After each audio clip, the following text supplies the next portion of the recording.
Good evening, Scott here, known as Cantaloupe to some online, and I'm bringing a subject to you that's interesting to me. It might be of interest to you or someone you know.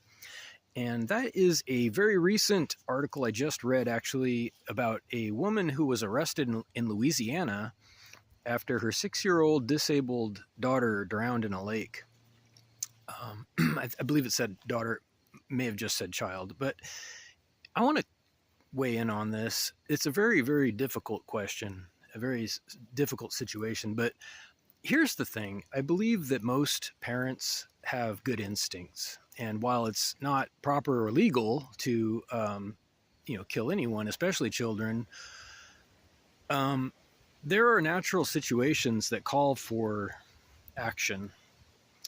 And to be oblivious to that, on the part of our legal justice system, it's callous.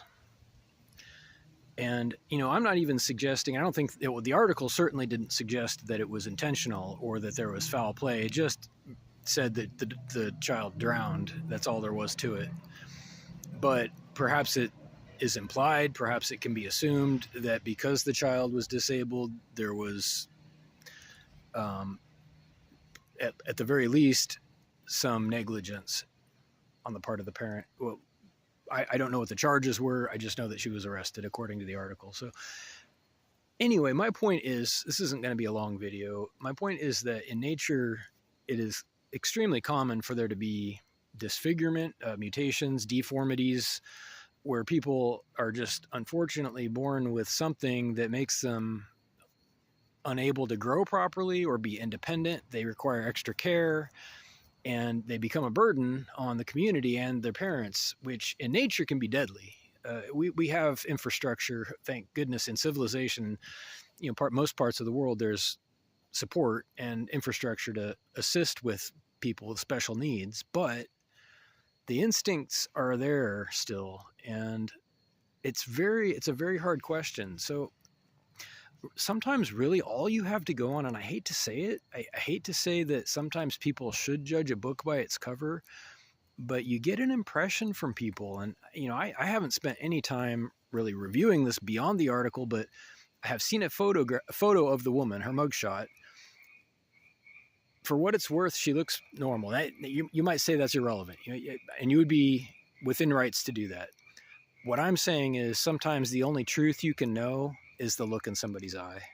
When it comes down to it, at the end of all your investigating and analysis, sometimes your gut is all you have to go by.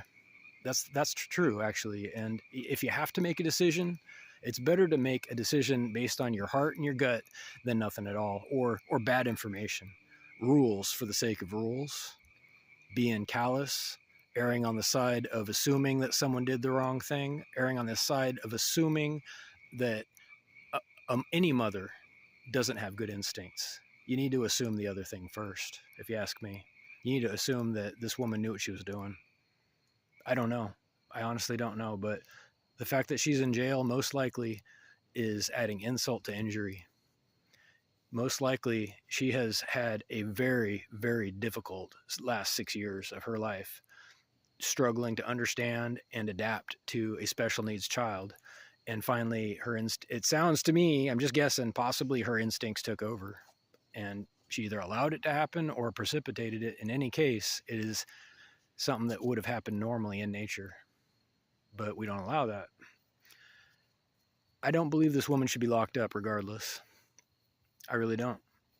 I think that forgiveness in this case is absolutely called for, regardless of what happened. This woman needs to heal, and she doesn't need to be further traumatized, further insulted, and locked up for something that was already a nightmare. She's already been punished. If nothing else, she's already suffering. There's no good to be done by locking her up.